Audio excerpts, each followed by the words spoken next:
الحمد لله نحمده ونستعينه ونستغفره ونعوذ بالله من شرور أنفسنا ومن سيئات أعمالنا من يهده الله فلا مضل له ومن يضلل فلا هادي له وأشهد أن لا إله إلا الله وحده لا شريك له وأشهد أن محمدا عبده ورسوله أما بعد فإن خير الحديث كتاب الله وخير الهدي هدي محمد صلى الله عليه وسلم وشر الأمور محدثاتها وكل محدثة بدعة وكل بدعة ضلالة وكل ضلالة في النار رب اشرح لي صدري ويسر لي أمري واحلل عقدة من لساني يفقهوا قولي اللهم انفعنا بما علمتنا وعلمنا ما ينفعنا وزدنا علما رب أوزعني أن أشكر نعمتك التي أنعمت علي وعلى والدي وأن أعمل صالحا ترضاه وأصلح لي في ذريتي إني تبت إليك وإني من المسلمين أعوذ بالله السميع العليم من الشيطان الرجيم بسم الله الرحمن الرحيم قد أفلح المؤمنون الذين هم في صلاتهم خاشعون والذين هم عن اللغو معرضون والذين هم للزكاة فاعلون والذين هم لفروجهم حافظون إلا على أزواجهم أو ما ملكت أيمانهم فإنهم غير ملومين فمن ابتغى وراء ذلك فأولئك هم العادون والذين هم لأماناتهم وعهدهم راعون والذين هم على صلواتهم يحافظون أولئك هم الوارثون الذين يرثون الفردوس هم فيها خالدون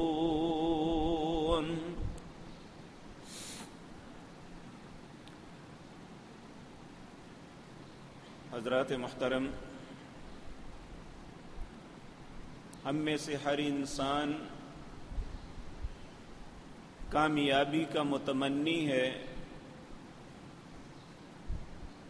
اور اس کی زندگی کی تگ و دو کوشش اور خواہش یہی ہے کہ وہ کامیاب ہو جائے، لیکن یہ ہر دانا اور عقل مند انسان یہ بات سمجھتا ہے کہ کامیابی صرف خواہش کرنے سے نہیں ملتی، اس کے لیے جد و جہد اور کوشش کرنی پڑتی ہے۔ ہم زندگی گزارنے کے لیے مختلف کام کاروبار کرتے ہیں، اور کاروبار کرنے کے لیے یہ ایک حقیقت ہے کہ محنت کے بغیر کوئی بھی کاروبار نہیں پھلتا پھولتا۔ اگر ہم ملازمت کرتے ہیں تو ہمیں پوری جد و جہد اور کوشش کرنی پڑتی ہے، پھر انسان ترقی کی منازل کو طے کرتے ہوئے کامیابیوں کی سیڑھیاں چڑھتا ہے۔ حتیٰ کہ ایک طالب علم جو آغاز میں اپنی پڑھائی کو شروع کرتا ہے، جو محنت اور مشقت کرتا ہے، اپنی تعلیمی کورسز جو ہے انہیں پڑھتا ہے، انہیں سنتا ہے، اس پہ محنت کرتا ہے، تو وہ کامیابی کی منزلوں کو طے کرتا ہے۔ اسی طرح میرے عزیز بھائیوں، اگر دنیا کے یہ چھوٹے چھوٹے معاملات محنت، کوشش، مشقت، قاعدہ قانون کے بغیر ہمیں حاصل نہیں ہوتے، تو پھر کس طرح ممکن ہے کہ آخرت کی اور دنیا کی کامیابی جو اللہ نے انسان کا مقدر بنانی ہے، یہ بغیر محنت کے حاصل ہو جائے؟ اس کے لیے بھی ایک قاعدہ قانون ہے، ایک کرائیٹیریا ہے، ایک طریقہ کار ہے، اگر اس کے مطابق کریں گے تو کامیاب ہو جائیں گے۔ تو آج کی مجلس میں ہم اسی بات کو سوچیں گے کہ آخر وہ کیا طریقہ کار ہے جو ہمیں دنیا اور آخرت کی کامیابیوں سے ہمکنار کر دے۔ تو اللہ رب العزت 18واں پارہ سورۃ مؤمنون کی پہلی آیات میں ان ساری باتوں کا تذکرہ کرتے ہیں کہ کون انسان کامیاب ہونے والے ہیں، کامیابی کے لیے کیا معیار ہے اللہ رب العزت کا، کون انسان ہے جو ناکامی سے بچ جائے گا، جو ہمیشہ کی مصیبتوں سے، تکلیفوں سے اسے آزاد کر دیا جائے گا، وہ ہمیشہ کی نعمتیں اس کا مقدر بن جائیں گی۔ آخر وہ کون ہے ایسا انسان؟ تو سب سے پہلی بات اللہ نے جو فرمائی وہ یہ ہے قد افلح المؤمنون۔ کامیابی کے لیے سب سے پہلی بات یہ ہے کہ اگر ایمان ہے تو کامیابی کا تصور اپنے ذہن میں بٹھا لو کہ کامیابی کے لیے تمہارا دروازہ کھل گیا ہے۔ اگر انسان کے پاس ایمان کی نعمت نہیں ہے تو وہ دنیا میں کچھ بھی کر لے، اسے کامیابی کبھی نصیب نہیں ہو سکتی، کیونکہ اللہ رب العزت نے جہاں بھی انعامات کا تذکرہ کیا ہے وہاں دو شرطیں لگائی ہیں، الا الذین آمنوا وعملوا الصالحات۔ اگر عمل اچھے کرنے ہیں تو اس سے پہلے ایمان ہونا چاہیے۔ کہیں بھی اللہ نے صرف عمل کی بنیاد پہ انسان کو جنت کی یا کامیابی کی بشارت نہیں دی۔ سب سے پہلے ایمان ہے، اگر ایمان درست ہے، ایمان مکمل ہے، تو انشاءاللہ اگلا مرحلہ اللہ اس کے لیے آسان کر دیں گے۔ تو اللہ رب العزت نے فرمایا قد افلح المؤمنون، اہل ایمان جو ہے وہ کامیاب ہو گئے۔ اب کیسے پرکھیں گے کہ ہم بھی ایماندار ہیں یا نہیں؟ ہمارے اندر بھی یہ نعمت موجود ہے یا نہیں؟ تو اللہ رب العزت اہل ایمان کے ایک معیار بتاتے ہیں کہ وہ یہ ترازو ہے، اس میں انسان اپنے آپ کو تول لے، اسے احساس ہو جائے گا، پتہ چل جائے گا۔ کسی مولوی، کسی امام، مفتی سے فتویٰ لینے کی ضرورت نہیں ہے۔ ان آیات کو مد نظر رکھتے ہوئے میں اپنے آپ کو دیکھ سکتا ہوں، کیونکہ میرے من کے اندر کیا ہے مجھ سے زیادہ بہتر نہیں جان سکتا اللہ کی ذات کے علاوہ کوئی بھی۔ اور جو آپ ہیں، آپ کتنے اچھے ہیں یا خدا نخواستہ کتنی غلطیاں ہیں، آپ سے بہتر آپ کو کوئی نہیں جان سکتا۔ تو اللہ رب العزت ہمیں ایک معیار دیتے ہیں کہ یہ معیار ہے، یہ ایک چارٹ ہے، اگر اس کے اوپر جو شرائط ہیں ان شرائط کے اوپر کوئی انسان پورا اترتا ہے تو وہ مومن کہلا سکتا ہے۔ اگر اس چارٹ کے اوپر جو شرائط ہیں ان کے مطابق وہ پورا نہیں اترتا تو وہ خود اپنا نام جو مرضی تجویز کر لے، اللہ کی نظروں میں وہ ایسا نہیں ہے۔ العیاذ باللہ، ہم میں سے بہت سے لوگ ایمان کے دعوے دار تو ہیں، لیکن اللہ رب العزت نے ایک مقام پہ بڑی عجیب بات کہی، کہا وَمَا يُؤْمِنُ أَكْثَرُهُمْ بِاللَّهِ إِلَّا وَهُمْ مُشْرِكُونَ۔ اکثر ایمان کے دعوے دار دعویٰ تو ایمان کا کرتے ہیں لیکن ہوتے وہ مشرک ہیں، العیاذ باللہ۔ اللہ ایسی بدنصیبی سے ہم سب کو محفوظ فرمائے۔ اب وہ چارٹ کیا ہے؟ نبی کریم صلی اللہ علیہ وسلم آپ کے متعلق سیدہ عائشہ صدیقہ طاہرہ ہماری ماں، ان سے پوچھا گیا، اماں جان، صحابہ کی ایک جماعت جاتی ہے، پوچھتی ہے اے پیاری اماں جان ہمیں بتائیے کہ رسول اللہ صلی اللہ علیہ وسلم کا اخلاق کیا تھا، اب اخلاق کے معاملے میں اگر اردو دان جو ہیں وہ یہی سمجھتے ہیں اخلاق صرف زبان کی گفتگو کو کہتے ہیں، اچھے انداز میں بات کرنی، احترام کے ساتھ بات کرنی، اس کا نام اخلاق ہے۔ عربی زبان میں اخلاق زندگی کے معمولات، پوری زندگی کے اعمال کو کہتے ہیں کہ اس کا خلق کیا ہے، اس کا کردار کیا ہے، اس کا طریقہ کار کیا ہے، اس کی گفتگو کیا ہے، اس کا چلنا بیٹھنا کیا ہے، اس کا کاروبار کا طریقہ کار کیا ہے، اس کا رشتہ داروں سے تعلق کیا ہے، اس کا اپنے معاشرے کے اندر آداب معاشرت کیا ہے، یہ ساری چیزیں اخلاق کے اندر آتی ہیں، ان سب کو دیکھا جاتا ہے۔ اور اسی چیز کو مد نظر رکھتے ہوئے اماں جی عائشہ صدیقہ رضی اللہ تعالی عنہا آپ سے پوچھا گیا کہ رسول اللہ کا اخلاق کیا ہے، تو اتنا خوبصورت جواب دیا اماں جان نے، اللہ آپ کی قبر کو نور سے منور فرما دے، اللہ ہمیں ان ماؤں کے قدموں میں جنت میں جگہ عطا فرما دے۔ وہ بہت عظیم لوگ تھے، انہوں نے بڑے پیار سے کہا، اے میرے بیٹو، اگر رسول اللہ کا اخلاق دیکھنا ہے تو قرآن دیکھ لو، جو کچھ قرآن میں اللہ کے حکم ہیں وہ سارے رسول اللہ نے کیے صلی اللہ علیہ وسلم۔ اور کم از کم یہ ہے کہ اگر تم یہ چاہتے ہو کہ اتنی بڑی تگودو، اتنی غور و فکر نہیں کر سکتے، تو سورت مومنون کی پہلی 10 آیات پڑھ لو، یہ رسول اللہ کا خلق ہے۔ اور یہ جس انسان کے اندر یہ چیزیں آ جائیں وہ کامل مومن ہے، وہ کامل انسان ہے، اور اللہ نے اسی ایسے ہی انسان کے لیے اپنی جنتوں کا وارث بنانا ہے، اللہ نے انہیں ہی کامیاب قرار دیا ہے۔ اللہ ہمیں بھی یہ اوصاف اپنے اندر پیدا کرنے کی توفیق عطا فرمائے۔ تو اللہ رب العزت اس سورت کا آغاز کرتے ہیں، قد افلح المؤمنون، لوگوں کامیاب ایماندار ہو گئے۔ اب ایماندار کون ہے؟ پہلی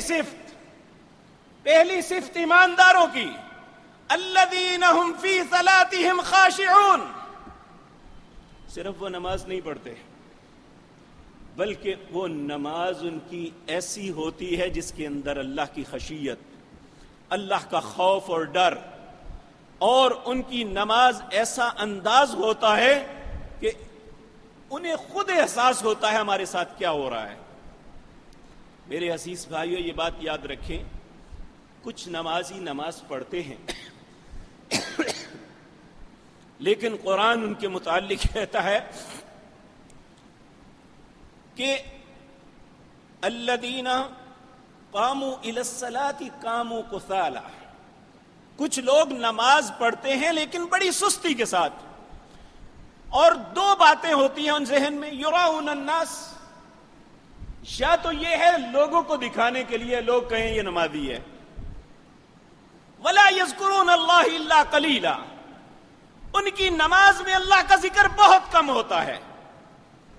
ایسی نماز کی اللہ کو کوئی ضرورت نہیں ہے، کہ جو اگر کوئی بھی انسان ہے، چاہے وہ کہنے والا ہے یا آپ سننے والے ہیں، اگر ہماری نماز کا مقصد صرف دکھلاوا ہے تو یقین جانیے ہماری ساری زندگی کی محنت کا کوئی فائدہ نہیں ہے، ساری تگودو صفر ہے۔ یہ اسی طرح سمجھو جس طرح آگ جل جائے تو نیچے وہ جو ڈھیر رہ جاتا ہے اس کی کوئی بھی حیثیت نہیں ہوتی، وہ بالکل برادہ اور کچھ بھی نہیں اس کے اندر، نہ کسی کام کی چیز ہے، بلکہ وہ مٹی سے بھی کمتر ہے۔ مٹی بھی کوئی کسی کام آ جاتی ہے، وہ کسی کام نہیں آتی، جسے ہم سوا کہتے ہیں۔ تو میرے عزیز بھائیو، اسی طرح اس نماز کی اللہ کے ہاں کوئی حیثیت نہیں جو انسان دوسروں کو دکھانے کے لیے پڑھے، اور ایسی نماز یہ وہ نہیں جس کے متعلق اللہ کہہ رہے ہیں الذین هم فی صلاتهم خاشعون، اس کے اندر تو اللہ کی خشیت ہے، اللہ کا خوف ہے، اللہ کے سامنے کھڑے ہونے کا ایک عجیب منظر ہے، اور وہ کھڑے ہو کے اللہ کو یقین دلاتا ہے، انی وجہت وجہی للذی فطر السماوات والارض حنیفا وما انا من المشرکین، میں نے اپنے چہرے کو متوجہ کیا ایسی ذات کے سامنے جس نے زمین و آسمان کو بنایا ہے، حنیفاً، میں اس کے علاوہ کسی کی طرف متوجہ نہیں ہوں، حنیفاً، یکتا ہوں، میرا تعلق، میرے دل کا تعلق میرے ذہن کا تعلق، میرے اعضاء کا تعلق اپنے رب کی فرما برداری پہ ہے. حنیفاً، میں یکتا ہوں صرف اپنے رب کے لیے. وما انا من المشرکین، میں اس کے ساتھ کسی کو شریک نہیں بناتا. اللہ کی ذات کے علاوہ کوئی نہیں ہے کہ جس کے متعلق میں سوچ سکوں کہ اس سے بھی کچھ مل سکتا ہے. وما انا من المشرکین. پھر انسان کہتا ہے ان صلاتی ونسکی ومحیای ومماتی للہ رب العالمین. میری نماز، میری قربانی، میرا مرنا اور میرا جینا، زندگی اور موت کے سارے معاملات للہ، میرے اللہ کے لیے ہے. ان صلاتی ونسکی ومحیای ومماتی للہ رب العالمین. اب پہلی سوچ یہ مجھے اور آپ کو سوچنی ہے، کیا ہماری نماز واقعتاً اللہ کے لیے ہے؟ کیا ہماری سوچ کے اندر کوئی دوسرا داخل تو نہیں ہے؟ ہم کسی کو دکھلا تو نہیں رہے؟ ہمارے معاملات ایسے تو نہیں ہیں؟ اور نمبر 2، قاموا کسالى، سستی کے ساتھ کھڑے ہونا، بددلی کے ساتھ نماز پڑھنا، یہ ایک مومن کا شیوا نہیں ہے. نبی کریم صلی اللہ علیہ وسلم مصیبت آتی تو آپ اسی وقت کھڑے ہو کے نماز کے لیے کھڑے ہوتے کیونکہ مصیبت میں انسان غم زدہ ہوتا ہے، اور مومن آدمی کی غم کا مداوع نماز ہے. اللہ نے اسے کہا یا ایھا الذین آمنوا استعینوا بالصبر والصلاۃ.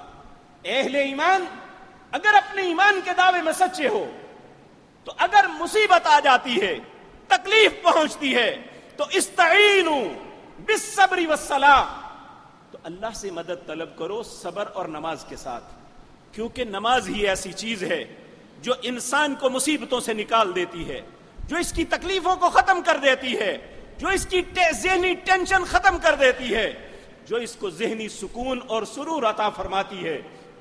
رسول اللہ صلی اللہ علیہ وسلم جب کسی بات پہ غم زدہ ہوتے، آپ حضرت بلال، سیدنا بلال بن رباح رضی اللہ تعالی عنہ کہتے، بلال اذان کہو، اقامت کہو، نماز کے لیے تیاری کرو اور نماز کے ذریعے ہمارے دل کو راحت پہنچاؤ. ایک ایماندار کے دل کی راحت نماز ہے. نبی کریم صلی اللہ علیہ وسلم نے فرمایا، لوگو 2 چیزیں تمہاری دنیا کی مجھے پسند ہیں، ایک خوشبو اور ایک زندگی کا ساتھی یعنی بیوی. اور فرمایا میری آنکھوں کی ٹھنڈک نماز ہے. اللہ نے میری آنکھوں کی ٹھنڈک نماز کے اندر رکھی ہے. اگر ہماری آنکھوں کی ٹھنڈک نماز ہے، اگر ہمارے دل کا سکون ہے، اگر ہمارے دل کو اطمینان نماز سے ہوتا ہے، تو پھر یقین جانیے اللہ نے ہمیں ایمان کی نعمت سے نوازا ہے. تو اگر ہم نماز کے لیے آئیں تو ہمارا دل بے قرار ہو جاتا ہے، ہم جلدی سے نماز کو، اس کی تعداد کو پورا کر کے بھاگنے کی کوشش کرتے ہیں. تو پھر یقین جانیے کہیں ایمان کے اندر ہمارے خلل واقع ہو چکا ہے. اللہ ہم سب کو محفوظ فرمائے. اسی طرح میرے عزیز بھائیو، نماز کی خشیت کے یہ منافی ہے. نبی کریم صلی اللہ علیہ وسلم نے فرمایا، ایک شیطان ہے خنزب، وہ ابن آدم کو نماز سے روکتا ہے. جب پھر بھی ایک انسان وضو کر کے نماز کے لیے چل پڑتا ہے تو وہ قسم اٹھا کے کہتا ہے، مجھے اللہ کی عزت اور جلال کی قسم ہے، تو نے نماز کو شروع تو کر دیا، اب تیری نماز سے کچھ حصہ چھین لوں گا. پھر وہ کیا کرتا ہے، فہی کذا و کذا، وہ دیکھو کون آیا، وہ دیکھو کیا ہوا، فلاں بات سوچو، فلاں معاملہ اس طرح تھا. وہ ایسے ذہن کو بھٹکا کے انسان کی نماز کو برباد کرنے کی کوشش کرتا ہے.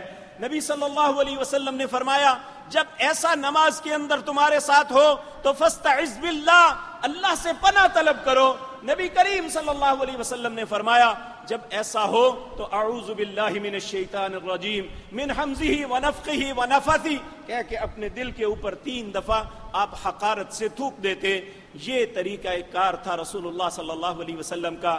لیکن میرے پیارے بھائیوں، میں ہوں یا آپ، ہماری نمازوں کی کیفیت یہ ہے، جو بات کبھی یاد نہیں آتی، جس بات کو سوچتے ذہن تھک جاتا ہے، جب نماز میں آتے ہیں تو انہی باتوں میں الجھ کے رہ جاتے ہیں. شروع سے لے کر آخر تک اکثر اوقات ایسا ہوتا ہے کہ امام نے پہلی رکعت میں کون سی سورت پڑھی، دوسرے میں کیا پڑھا، ہمیں کچھ علم نہیں ہوتا، ہمیں صرف تعداد کو پورا کرنا مقصود ہوتا ہے. یہ ایسی نماز ہے جسے خشیت والی نماز نہیں کہا جا سکتا. اسی طرح میرے عزیز بھائیوں، خشیت کے منافی ایک بات یہ بھی ہے کہ انسان اپنی نظروں کو سجدے کی جگہ پہ رکھنے کے بجائے چاروں طرف گھماتا رہتا ہے. نبی کریم صلی اللہ علیہ وسلم نے فرمایا کہ انسان کے ساتھ یہ شیطان کی ڈکیتی ہے کہ وہ اس کے ذہن میں ڈالتا ہے وہ دیکھو کون آیا، انسان فوراً اپنی نظر گھماتا ہے، آنے والا کون ہے، میں اس کو پہچانتا ہوں یا نہیں. یعنی اس کی آنکھیں چاروں طرف گھومتی رہتی ہیں، حالانکہ وہ تو کھڑا ہے اپنے رب کے سامنے. اس کی نظریں، اس کا دل، اس کی ہر چیز وہ خشیت کے ساتھ جھکی ہونی چاہیے تھی اپنے رب کے حضور، لیکن یہ تو کھیل رہا ہے، ساری دنیا کے معاملات کو دیکھ رہا ہے. لیکن ہمیں ایسا نہیں کرنا چاہیے. یہ باتیں ایمان کے اور نماز کی خشیت کے منافی ہیں. اسی طرح میرے عزیز بھائیوں، نماز کے اندر داڑھی سے کھیلنا، اپنے کپڑوں کے ساتھ کھیلنا، بلا جواز ایسے معاملات کرنا، یہ قطعاً جائز نہیں. لیکن یہ بھی بات غلط ہے جس طرح کے بعض لوگ کہتے ہیں ہاتھ ہی نہیں ہلانا چاہیے، 3 دفعہ حرکت دیں تو نماز باطل ہو جاتی ہے. حالانکہ رسول اللہ صلی اللہ علیہ وسلم کا فرمان ہے اگر کوئی انسان اس کا معاملہ خارش کا ہے یا کوئی ایسا، ضرورت کے تحت وہ اپنے دائیں ہاتھ سے مدد لے سکتا ہے، وہ اپنے ہاتھ کو ہلا سکتا ہے، ایسی نہیں. لیکن کھیلنے کی بات چاہے وہ 1 دفعہ بھی ہو وہ غلط ہے، لیکن اگر ضرورت کے تحت کئی دفعہ بھی ہو، جس طرح نبی کریم صلی اللہ علیہ وسلم آپ کی نواسی امیمہ آپ کے پاس نماز کی ادائیگی کے وقت آئی اور آپ نے جب قیام کیا تو اسے اٹھا لیا، جب آپ رکوع سجدے میں جاتے اسے نیچے رکھ دیتے، پھر آپ اٹھتے تو اٹھا لیتے، وہ آپ کی کمر پہ چڑھ جاتی، آپ اپنے سجدے سے نہ اٹھتے. یہ باتیں ایسی ہیں جو انسان ایسا معاملہ ہو تو اس کی نماز غلط نہیں ہوگی. لیکن جب ہم ذہنی طور پہ کھیلنے کا انداز ہوگا، ہمارا ذہن نماز کی طرف متوجہ نہیں ہوگا، تو پھر ہم کچھ بھی حرکت نہ کریں تو پھر ہماری نماز خشیت والی نہیں ہوگی. تو ایمان کی پہلی علامت والذین هم فی صلاتهم خاشعون، ایماندار وہ ہیں جن کی نمازوں میں خشیت ہے. اسی طرح رسول اللہ صلی اللہ علیہ وسلم نے فرمایا بدترین چور نماز کا چور ہے. عرض کیا اے اللہ کے رسول صلی اللہ علیہ وسلم نماز کی چوری کیسے ہو سکتی ہے؟ آپ نے فرمایا جو اس کے رکوع اور سجود کو صحیح نہیں ادا کرتا، یعنی رکوع اور سجود میں جلدی کرتا ہے یا ایک سجدے کے بعد دوسرے سجدے میں صحیح طریقے سے بیٹھتا بھی نہیں، دھڑم دوسرا سجدہ، یا رکوع سے اٹھتا نہیں، دھڑم سجدے میں چلا جاتا ہے. یہ ایک ایسی کیفیت ہے.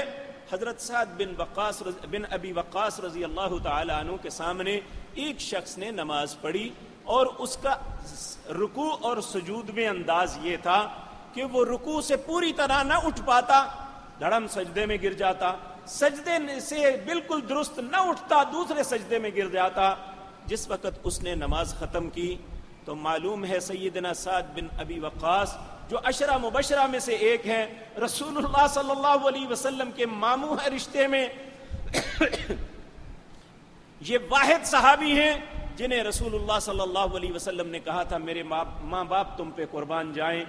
انہوں نے یہ کہا اے میرے ساتھی میں نے تیری نماز کو دیکھا ہے، اگر تو نے اپنی نماز کی کیفیت کو نہ بدلا، اپنے سجود، رکوع اور اس کے اٹھنے بیٹھنے کو ٹھیک نہ کیا، تو اگر اسی حالت میں تیری موت آ گئی تو فطرت اسلام پہ تیری موت نہیں آئے گی.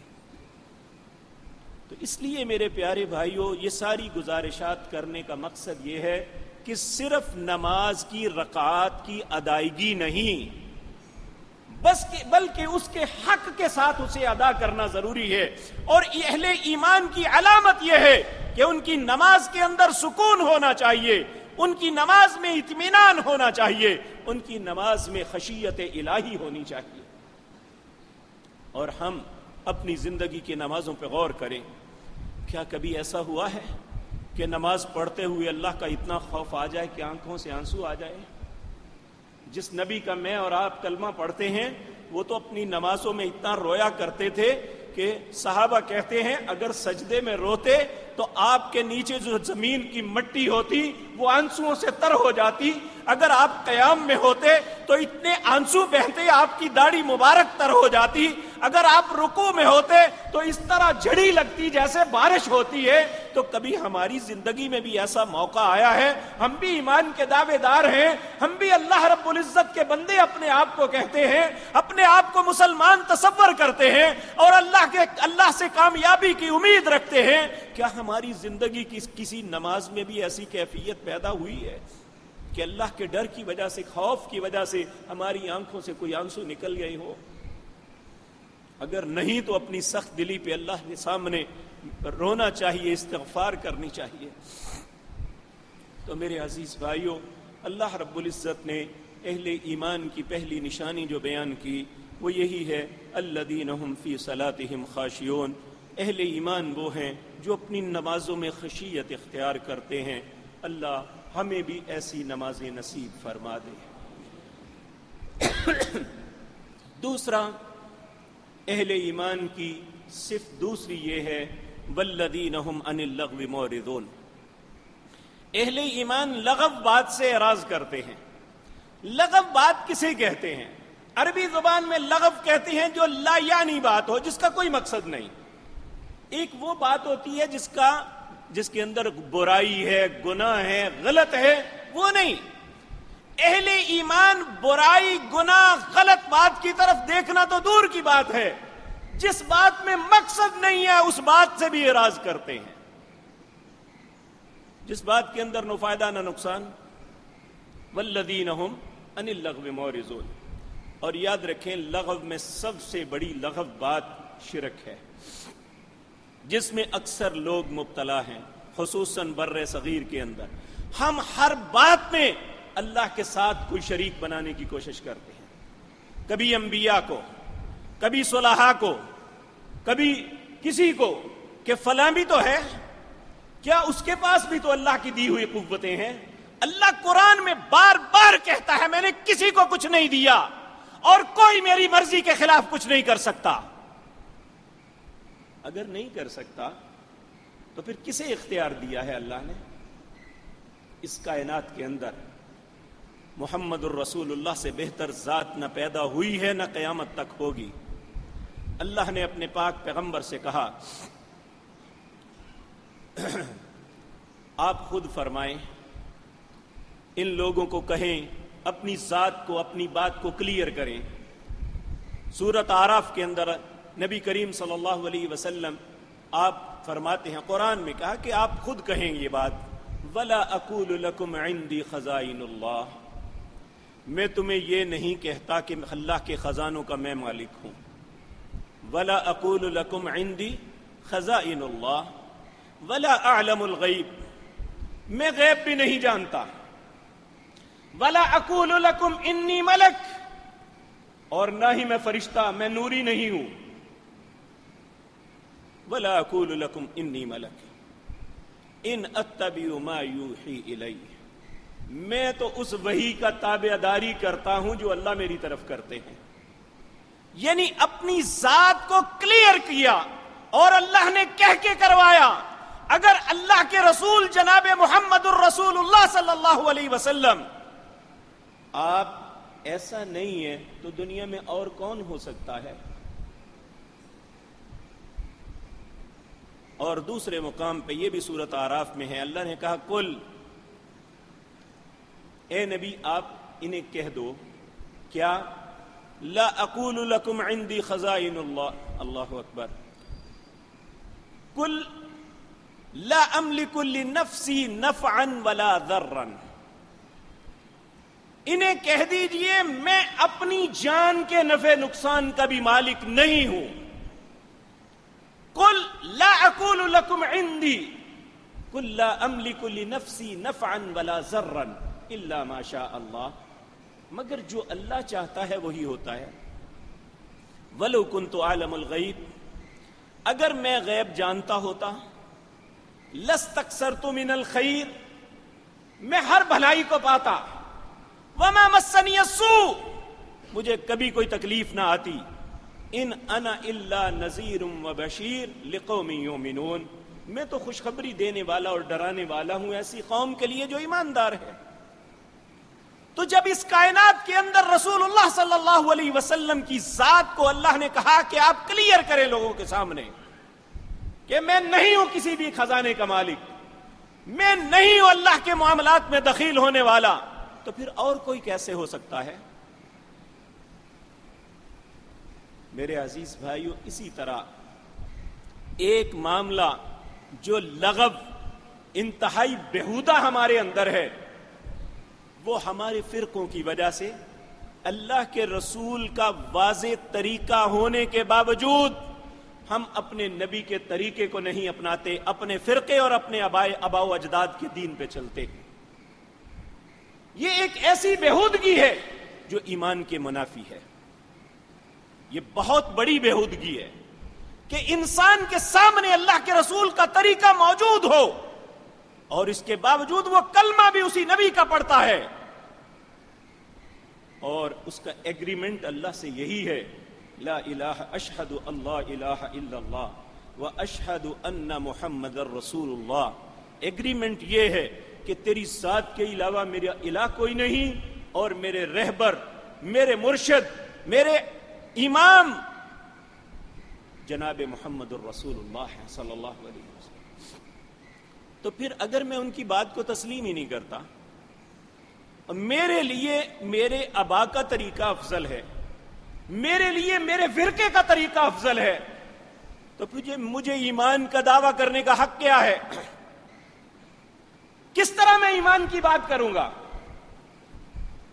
اور یہ انتہائی لغو بات ہے جس میں معاشرے کا کثیر طبقہ مبتلا ہے۔ ہم یہ نہیں سمجھتے کہ ہم ایک گناہ کر رہے ہیں۔ ایسی نماز گناہ عظیم ہے جس کو علم ہو کہ رسول اللہ کی سنت طریقہ یہ ہے، وہ اس طریقے کو چھوڑ کر کسی دوسرے طریقے کو اپناتا ہے۔ وہ نماز نماز نہیں، وہ عبادت عبادت نہیں جو رسول اللہ کے طریقے سے ہٹ کے کی جائے۔ اور اہل ایمان کے لیے یہ ہے کہ والذین هم عن اللغو معرضون، وہ لغو باتوں سے اعراض کرتے ہیں، یہ سب لغو ہے، شرک لغو ہے، رسول اللہ کی مخالفت لغو ہے، اور اپنے پاس سے دین کی بنیاد کو ہلانا یہ لغو ہے۔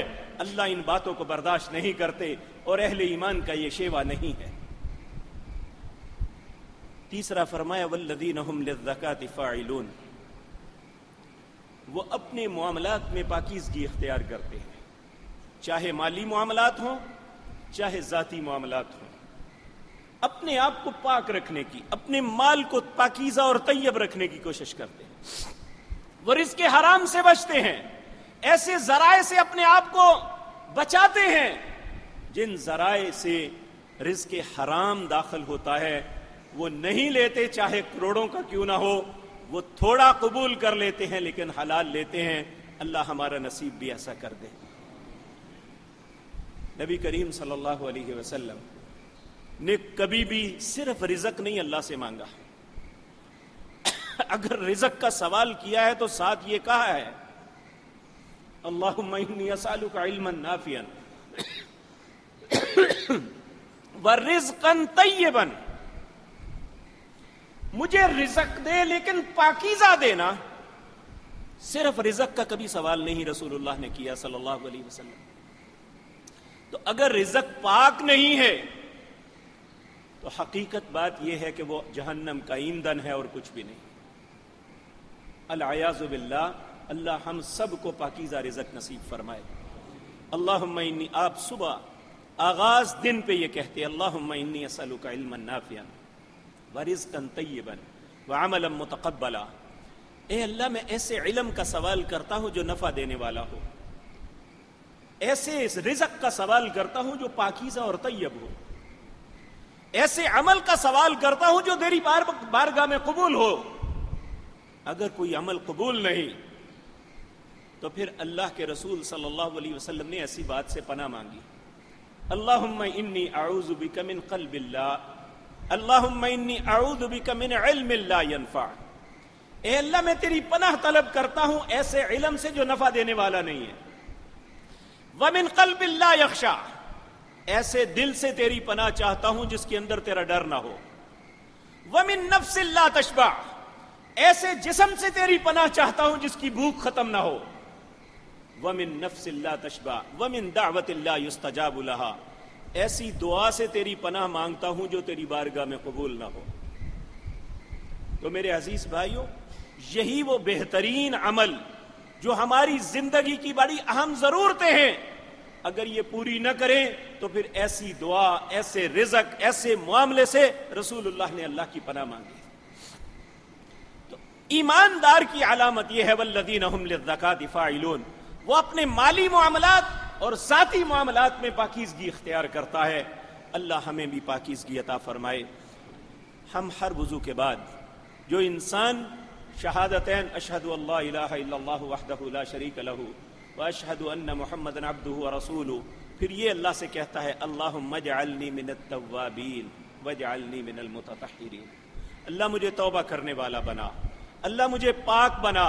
نبی صلی اللہ علیہ وسلم نے فرمایا قیامت کے دن ایسا انسان جو پاکیزگی کا متمنی ہے، جو توبہ کا متمنی ہے، قیامت کے دن اللہ جنت کے 8 دروازے اس کے لیے کھول دے گا، کہے گا جس دروازے سے دل چاہتا ہے اندر داخل ہو جا۔ اللہ ہمیں بھی توبہ کرنے والا بنائے، اللہ ہمیں بھی پاکیزہ رہنے والا بنائے، کیونکہ ایمان کی تیسری علامت اپنے آپ کو پاک رکھنا ہے۔ چوتھی والذین هم لفروجہم حافظون، ایماندار کی علامت یہ ہے کہ وہ اپنے فرج کی، اپنی شرمگاہوں کی حفاظت رکھتے ہیں۔ نبی کریم صلی اللہ علیہ وسلم نے فرمایا 2 چیزوں کی ضمانت تم مجھے دے دو، جنت کی ضمانت میں تمہیں دیتا ہوں۔ پوچھا یا رسول اللہ 2 کیا؟ آپ نے فرمایا جو 2 ہونٹوں کے درمیان اور جو 2 رانوں کے درمیان ہے، 2 ہونٹوں کے درمیان زبان، 2 رانوں کے درمیان انسان کی شرمگاہ، آپ نے فرمایا ان دونوں چیزوں کی ضمانت تم دے دو، جنت کی ضمانت میں تمہیں دے دیتا ہوں۔ لیکن زبان اور یہ دونوں چیزیں ہی انسان کی ہلاکت کا سبب بنتی ہیں۔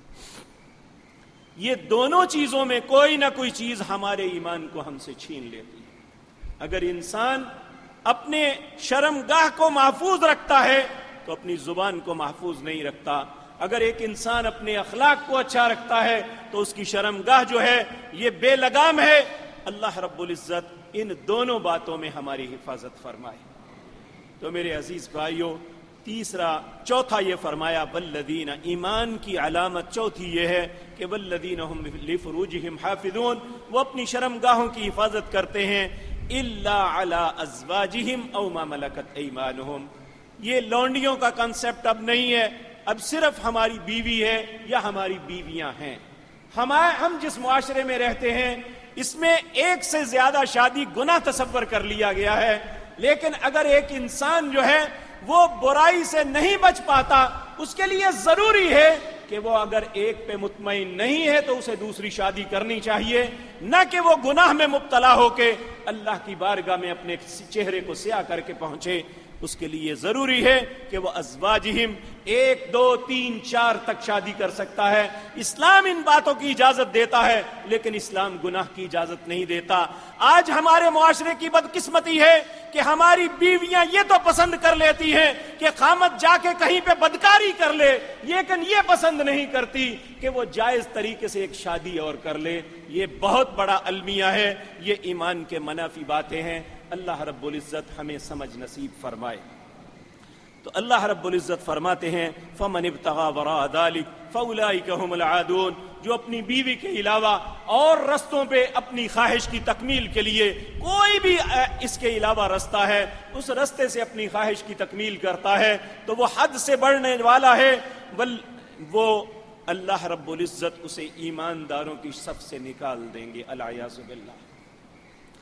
اور آخری بات یہ فرمائی والذین هم لاماناتہم وعہدہم راعون، ایماندار کی علامت یہ ہے کہ وہ اپنے عہد کو، جس کے ساتھ کوئی بھی ایگریمنٹ کرتا ہے، وہ کسی انسان کے ساتھ کرتا ہے یا اللہ کے ساتھ کرتا ہے، وہ اس کا کاروباری ایگریمنٹ ہے یا اس کا رشتوں کا ایگریمنٹ ہے، کوئی بھی ایگریمنٹ کرتا ہے اسے پورا کرتا ہے۔ والذین هم لاماناتہم، اسی طرح ہم ایک دوسرے کے امانت دار ہیں. دیکھیں بعض اوقات ایک انسان ہم سے بات کرتا ہے، بھائی میرا پردہ رکھنا، میں آپ سے بات کر رہا ہوں، یہ امانت ہے اس کی ہمارے پاس. اگر ہم اس بات کو لوگوں کے سامنے بیان کریں گے تو ہم اس امانت میں خیانت کر رہے ہیں. صرف مال کی خیانت نہیں ہوتی، بات کی خیانت بھی ہوتی ہے کہ آپ کا کوئی عزیز بھائی آپ سے بات کرتے ہوئے یہ کہتا ہے کہ میری بات آپ کے پاس امانت ہے، آپ اسے پھیلائیے گا نہیں. اگر میں اسے پھیلاتا ہوں تو بددیانت ہوں، اس امانت میں خیانت کرنے والا ہوں. اور آج مذہبی اور سیاسی اعتبار سے ہم فرقوں اور جماعتوں میں بٹے ہوئے ہیں. اتنے اچھے دلوں والے لوگ صبح سے لے کر شام تک الزامات اور غیبتیں، بہتان، اس کے علاوہ ہماری زندگی میں نظر ہی کوئی نہیں آتا. ہماری مجلس کوئی خوشی کی ہے یا غمی کی، ہم کسی نہ کسی انسان کو ٹارگٹ بنا کے اس کی زندگی میں اس کے سارے کپڑے اتار کے خوش ہوتے ہیں کہ میں بڑا مار کا مارا ہے، کہ میں اس کی زندگی کے سارے عیبوں کو بیان کیا.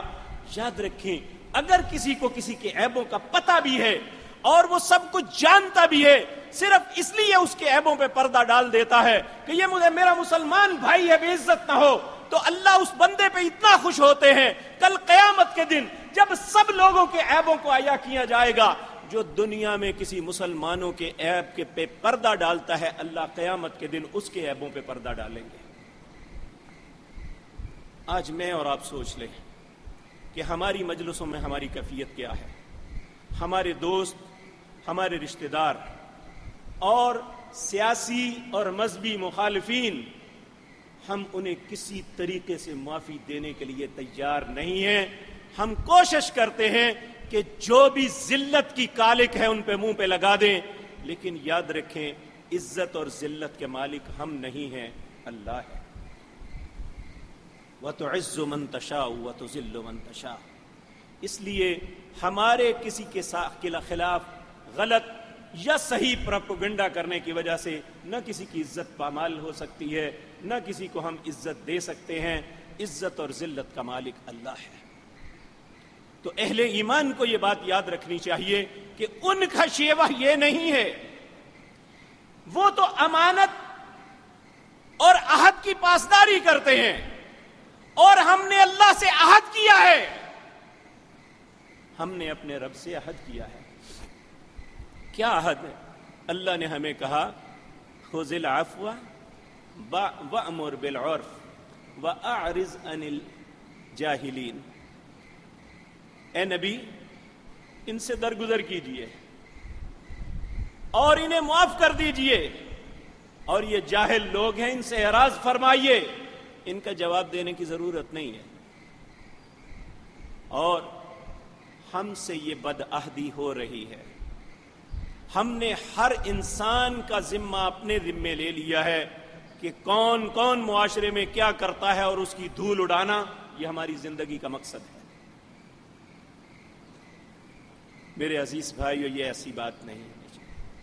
اسی طرح کچھ مال کی امانتیں ہمارے پاس آتی ہیں، ہمیں وہ ہر صورت واپس کرنی ہے. ہم ادھار مال کسی سے لیتے ہیں، یہ امانتاً لیا ہے، بعد میں بدعہدی کرنی، اسے ادا نہ کرنا، بلکہ ادا کرنا بھی ہے تو اگر انسان، نبی صلی اللہ علیہ وسلم نے فرمایا جس کی پاکٹ میں پیسے موجود ہیں وہ صرف تنگ کرنے کے لیے دوسرے کو کہتا ہے جی میرے پاس نہیں ہے، آپ اگلی دفعہ تشریف لائیں، آپ نے فرمایا اللہ اس کے گلے سے برکت اٹھا لیتے ہیں. تو اگر ہم دینے کی ہی نیت چھوڑ دیں تو پھر ہماری کیفیت کیا ہوگی؟ آج ہماری عدالتوں میں سب سے زیادہ مقدمات جو ہیں یا وہ لینے دینے کے متعلق یا طلاق اور نکاح کے متعلقات ہیں. دونوں معاملوں میں ہم اب بدعہدی کرتے ہیں. ہم اپنے بیٹے یا بیٹی کی شادی کے آغاز پہ ہی اللہ کی مخالفت سے شروع کرتے ہیں. ہم جھوٹ بولتے ہیں ایک دوسرے کے ساتھ، اور یاد رکھیں جو لوگ جھوٹ نہیں بولتے ان کے بچوں میں کبھی غلط باتیں نہیں ہوئی. اللہ ان رشتوں کو قائم رکھتا ہے، اللہ ان کی زندگیوں میں برکت دیتا ہے. اللہ ان کے معاملات کی اصلاح کرتا ہے۔ ہم کیوں نہیں سمجھتے کہ جھوٹ کے اندر خیر نہیں ہے، بددیانتی کے اندر خیر نہیں ہے، بدعہدی کے اندر خیر نہیں ہے؟ اللہ نے خیر رکھی ہے تو سچ میں عہد کو پورا کرنے میں اور دیانتداری کے اندر خیر رکھی ہے۔ اگر ہم ان کو اپنائیں گے تو اللہ ہمیں ایمان کا تمغہ بھی دیں گے اور ہمارے معاملات کی بھی اصلاح کریں گے۔ جن کے اندر یہ باتیں ہوں گی، میں پھر عرض کر دوں، ایماندار کامیاب کون ہوں گے؟ ایماندار۔ ایماندار کون ہیں؟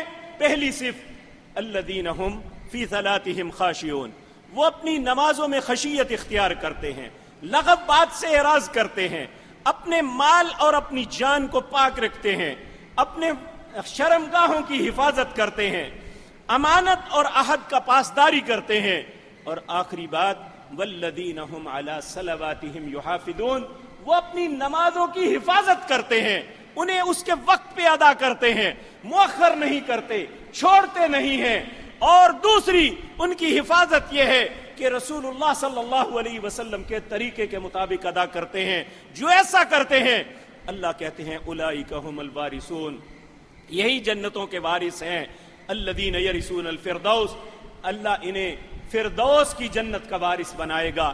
اب یہاں ایک ذہن کو بات لگتی ہے، وارث تو وہ ہوتا ہے جو کسی کی چھوڑی ہوئی چیز کو لے، وارث وہ ہوتا ہے جو کسی کی چھوڑی ہوئی، تو ہم نے کسی کی چھوڑی ہوئی چیز کو لینا ہے۔ نبی صلی اللہ علیہ وسلم نے اس گرہ کو بھی کھولا، آپ نے فرمایا اللہ نے اپنی ساری مخلوق جتنی بھی بنائی ہے ہر کے لیے ایک جنت میں مقام ہے، ایک جہنم میں ہے۔ اگر کوئی انسان جہنم والے کام کرتا ہے تو وہ جنت کی بات اس سے چھوٹ جاتی ہے، جہنم کا مقام اس کے لیے الاٹ ہو جاتا ہے، اور جو اس کی چھوڑی ہوئی جگہ ہے وہ اہل ایمان کو عطا کر دی جاتی ہے۔ اور اگر کوئی انسان اچھا ہے تو اس کی جہنم کی جگہ وہ اس سے کینسل کر دی جاتی ہے اور جنت کا مقام اس کے لیے لکھ دیا جاتا ہے، اور جو جہنم میں اس نے چھوڑا وہ جہنمیوں کو الاٹ کر دیا جاتا ہے، یعنی ان کے عذاب میں اور اضافہ ہو جاتا ہے۔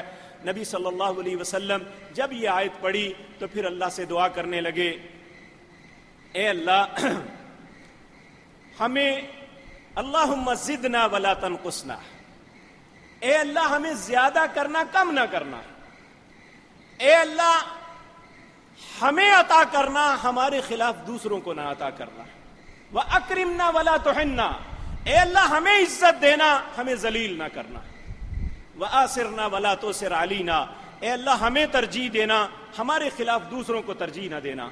آپ نے فرمایا، نبی کریم صلی اللہ علیہ وسلم نے فرمایا، مسلمان کو اپنا مقام جنت میں، اور ہر مسلمان کو ایک یہودی، عیسائی اور کافر کا مقام جو جنت میں تھا اللہ اس کا بھی وارث بنائے گا۔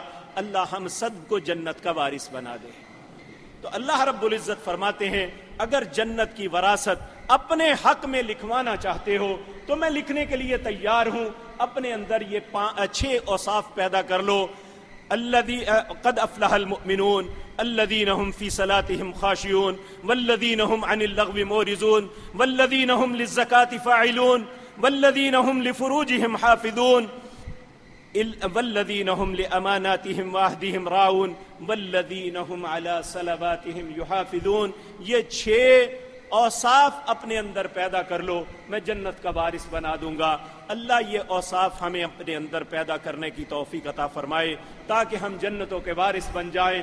اللہ ہمیں کامیاب قرار دے دے، اللہ ہمیں ناکامی سے محفوظ فرما دے، اللہ دنیا اور آخرت کی بلائیاں ہم سب کو نصیب فرما دے، دنیا اور آخرت کے ہر شر سے ہم سب کو محفوظ فرمائے۔ اقول قولی ھذا واستغفر اللہ لی۔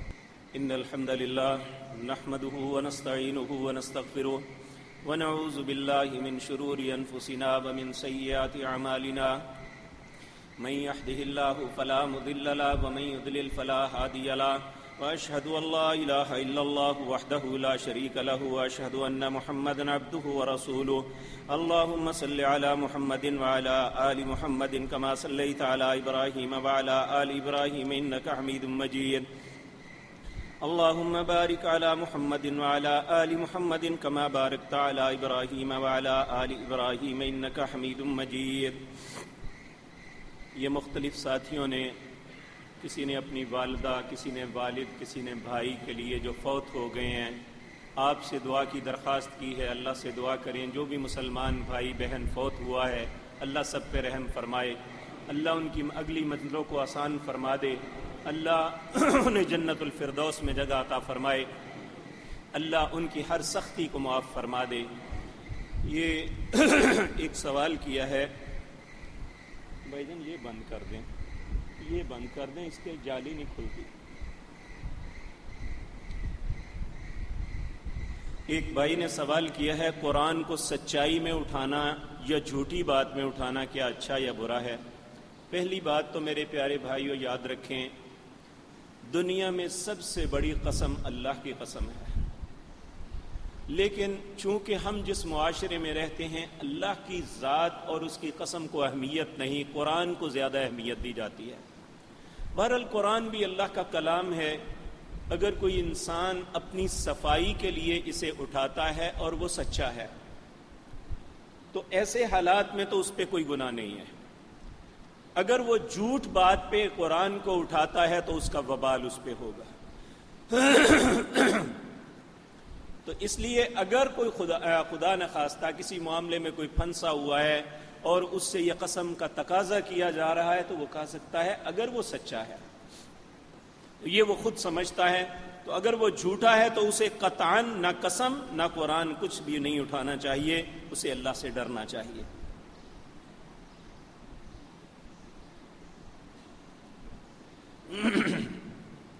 ایک بھائی نے کہا ہے فرض جماعت میں بعض آنے والے بھائی اکثر اس وقت شامل ہو جاتے ہیں، لیکن چند بھائی انتظار کرتے ہیں کہ سجدے یا رکوع سے واپس اٹھیں گے تو تب شامل ہوں گے۔ میرے اس پیارے بھائیوں، نبی صلی اللہ علیہ وسلم کا فرمان ہے اذا اقیمت الصلاۃ فلا تأتوها تسعون وآتوها تمشون وعلیکم السکینۃ فما ادرکتم فصلوا وما فاتکم فأتموا۔ جب تم نماز کے لیے آتے ہو تو بھاگتے ہوئے نہ آؤ، وآتوها تمشون آرام سے آؤ، وعلیکم السکینہ تمہارے اوپر اطمینان ہونا چاہیے، فما ادرکتم فصلوا جس حالت میں امام کو پاتے ہو اسی حالت میں ساتھ مل جاؤ۔ تو وہ آپ جو ایک یا دو سجدہ یا ایک رکوع کریں گے انشاءاللہ اس کا ثواب بھی آپ کو ملے گا، اس لیے بغیر کسی وجہ کے کھڑے ہو کے انتظار کرنا یہ کوئی دانائی کی علامت نہیں ہے۔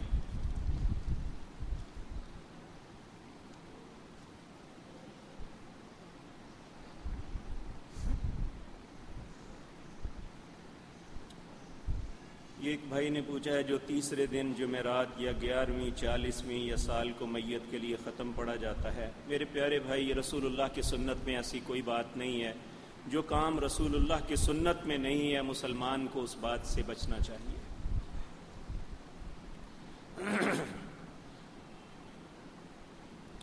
تکمیل قرآن پر رمضان میں دعا کی جاتی ہے، مٹھائی تقسیم کی جاتی ہے۔ جہاں تک دعا کا تعلق ہے رسول اللہ صلی اللہ علیہ وسلم سے ایسی باتیں ملتی ہیں کہ قرآن پڑھنے کے بعد اللہ سے جو بھی دعا مانگی جائے اللہ قبول کرتے ہیں، اور جہاں تک یہ تقسیم کا معاملہ ہے یہ کوئی شرعی حکم سمجھ کے نہیں کیا جاتا، نہ اس ثواب کی نیت سے۔ ایک مہمان جو آئے ہوتے ہیں ان کی مہمان نوازی ہوتی ہے، اور یہ بات یاد رکھیں کچھ چیزوں کا اللہ نے حکم دیا ہے حرام ہے، کچھ چیزوں کا حکم دیا ہے حلال ہیں، کچھ چیزوں کے معاملے میں خاموشی اختیار فرمائی ہے۔ نبی صلی اللہ علیہ وسلم نے فرمائی ہے جہاں خاموشی اختیار کی ہے وہاں بال کی کھال نہ اتارو، تمہارے لیے مشکلات پیدا ہوں گی۔ اور اللہ نے قرآن میں بھی کہا ہے یا ایھا الذین آمنوا لا تسألوا عن اشیاءکم ان تبد لکم تسؤکم وان تسألوا عنہا حین ینزل القرآن۔ اہل ایمان ایسی چیزوں کا سوال نہ کرو کہیں تم پہ قرآن اتر آئے تمہارے لیے مشکلات بڑھ جائیں گی۔ تو اس لیے یہ جو کیا جاتا ہے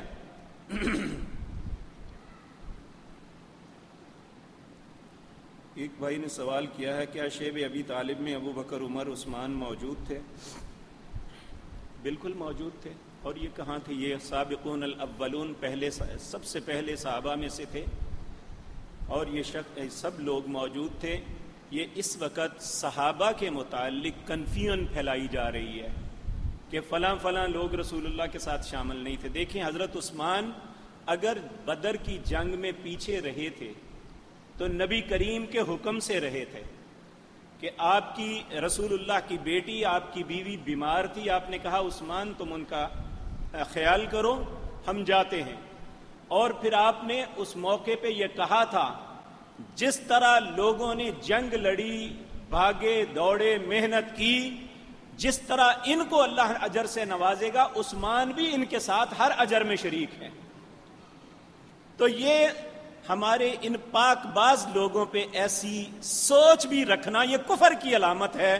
میں نہیں سمجھتا کہ ایک ایماندار کو ایسی سوچ بھی آنی چاہیے. یہ وہ لوگ ہیں کہ جن کے متعلق اللہ نے دنیا میں سرٹیفکیٹ دے دیا ہے کہ یہ جنتی ہیں.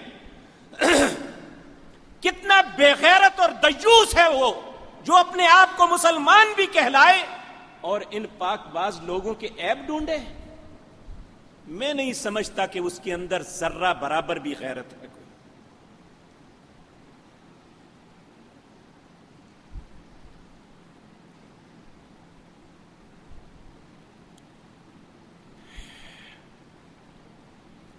یہ کچھ سوال ہیں، یہ نماز کے بعد آپ مجھ سے پوچھ لیں میں انشاءاللہ. کہ ایک شخص بیرون ملک ویزے لگواتا ہے اور ایک رقم طے کر لیتا ہے، اس رقم میں آپ کا ویزا لگے گا، اس میں وہ اپنی کمائی نکالتا ہے. تو جب وہ آپ کے ساتھ طے کر لیتا ہے کہ میں اتنے میں لگوا کے دوں گا، اس میں وہ آگے کیا دیتا ہے کیا نہیں لیتا اس سے کوئی غرض نہیں ہے. لیکن یہ بات یاد رکھیں کہ اس میں عموماً لوگ دھوکہ کرتے ہیں. دھوکہ دینا جس طرح میں نے پہلے عرض کیا یہ نفاق کی علامت ہے، یہ ایمان کی علامت نہیں. میرے عزیز بھائیو، جس طرح میں نے پچھلے جمعے بھی عرض کیا تھا کہ ہماری ترجمہ کلاس الحمدللہ یہ 5.5 سال میں مکمل ہوئی ہے. آج مغرب کے بعد اس کی آخری قرآن کریم کی آخری 2 سورتوں پہ درس دینے کے لیے فیصل آباد سے ایک بہت بڑے عالم دین ہیں، فضیلت الشیخ شیخ الحدیث و تفسیر حافظ مسعود عالم حفظہ اللہ. وہ ان 2 سورتوں پہ درس دیں گے انشاءاللہ. اور اس کے بعد جن لوگوں نے یہ پڑھا ہے ان میں اسناد تقسیم کی جائیں گی. اور عشاء کے فوراً بعد 1 گھنٹہ صرف اس میں ہمارے لاہور سے بزرگ عالم دین تشریف لا رہے ہیں، پروفیسر ڈاکٹر حماد لکھوی حفظہ اللہ. وہ قرآن کے پہلے سبق کا آغاز سورۃ فاتحہ سے کریں گے. تو میں دوستوں سے التماس کروں گا کہ آپ اپنے قیمتی وقت میں سے وقت نکال کے مغرب اور عشاء کے بعد یہاں تشریف لائیں اور اس محفل کو، اس مجلس کو رونق بخشیں. اور آئندہ انشاءاللہ یہ ترجمہ کلاس کا آغاز دوبارہ یہ کل سے شروع ہو جائے گا. اور ہمارے جو یہاں استاد مقرر ہیں پروفیسر حافظ سعید کلیروی فاضل مدینہ یونیورسٹی، یہ مغرب کے بعد ترجمہ کلاس لیتے ہیں، ساتھی اس میں شامل ہوں. اور یاد رکھیں قرآن کریم کا ترجمہ پڑھ لینے سے، اس کو سمجھ لینے سے یقین جانیے جس طرح آپ اپنے مال کو محفوظ کرنے کے لیے کوئی ایسا طریقہ کار سوچتے ہیں، آپ کے ایمان کی حفاظت کے لیے، آپ کے دین کی حفاظت کے لیے ضروری ہے کہ ہم سب کو قرآن کا مطلب پتہ ہونا چاہیے. پھر ہمیں دین کے معاملے میں کوئی دھوکہ نہیں دے سکے گا.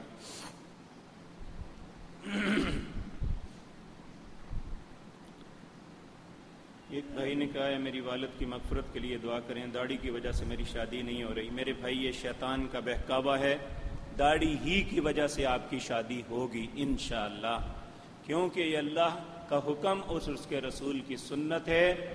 ممکن ہے یہ ایک آزمائش ہو جس میں اگر آپ استقامت اختیار کرتے ہیں تو انشاءاللہ اللہ آپ کو بہت بڑی خوشیاں نصیب کرے گا. اللہ ہر مسلمان کو خوشیاں نصیب کرے جس نے اللہ اور اس کے رسول کے حکم میں ان آزمائشوں میں استقامت اختیار کی ہے. بلکہ میں سب کے لیے عرض کرتا ہوں، اے اللہ سب مسلمانوں کی حفاظت فرما، اے اللہ سب کی حاجتوں کو پورا فرما، اے اللہ سب کی مصیبتوں کو ٹال دے، اے اللہ سب کو رزق حلال نصیب فرما، اے اللہ سب کے بیماروں کو شفا عطا فرما، اے اللہ سب پریشان حال لوگوں کی پریشانیوں کو دور فرما، اے اللہ فوت شدگان پر رحم فرما، اے اللہ انہیں جنت الفردوس میں جگہ عطا فرما، اے اللہ دنیا اور آخرت کی بھلائیاں عطا فرما، اے اللہ دنیا اور آخرت کے شرور سے محفوظ فرما. تو میرے عزیز بھائیوں، ایک گزارش میں آپ سے یہ ضرور کروں گا کہ 10 اور 11 کو یہاں پہ گورنمنٹ نے حج ٹریننگ کے لیے لوگوں کو بلایا تھا. بدقسمتی یہ ہے کہ جو ٹرینی تھا اس نے حج کا طریقہ بتایا ہی نہیں. تو یہ میرا شوق بھی ہے زندگی کا کہ جو لوگ حجاج یا معتمرین جاتے ہیں میں ان کی اس معاملے میں خدمت کروں. اور حقیقت بات یہ ہے کہ بہت زیادہ ضرورت ہے کہ جو حج اور عمرے کے لیے جاتے ہیں انہیں شعوری طور پہ پتہ ہونا چاہیے کہ ہم نے جا کے کیا کرنا ہے. ہم اس معاملے میں ہر سال ایک مجلس منعقد کرتے ہیں حج ٹریننگ کورس. یہ 23 کو بروز اتوار صبح 10 بجے سے 2 بجے تک ہوگا. آپ کی معلومات میں جو بھی حجاج جا رہے ہیں آپ کو علم ہے آپ کے محلے میں عزیز اقارب میں آپ انہیں ضرور بھیجیے گا تاکہ جب وہ وہاں پہنچے تو انہیں علم ہو. یہ میرا شوق اس لیے بھی ہے کہ 91 میں ابو جی نے مجھے حج کے لیے بھیجا. جب واپس آیا تو مجھے کہنے لگے تم جمعہ پڑھایا کرو. میں نے کہا مجھے کچھ آتا ہی نہیں. کہنے لگے جو حج کیا ہے وہ بتا دو. اور مجھے میرے والد نے جو بتایا تھا تو میں وہاں جس مقام پہ گیا مجھے ایسے لگتا تھا جیسے میری انگلی پکڑ کے مجھے کروا رہے ہیں، حالانکہ میں اکیلا تھا اس وقت. تو حقیقت بات یہ ہے کہ اللہ کے رسول صلی اللہ علیہ وسلم کا طریقہ جو ہے اتنا آسان، اتنا عام فہم ہے کہ کوئی ان پڑھ سے ان پڑھ انسان اس کے سامنے اگر وہ بیان کیا جائے تو انشاءاللہ اس کے لیے کوئی پریشانی نہیں آتی. بدقسمتی یہ ہے کہ ہم فرقوں میں بٹ کے لوگوں کو مشکلات میں مبتلا کرتے ہیں.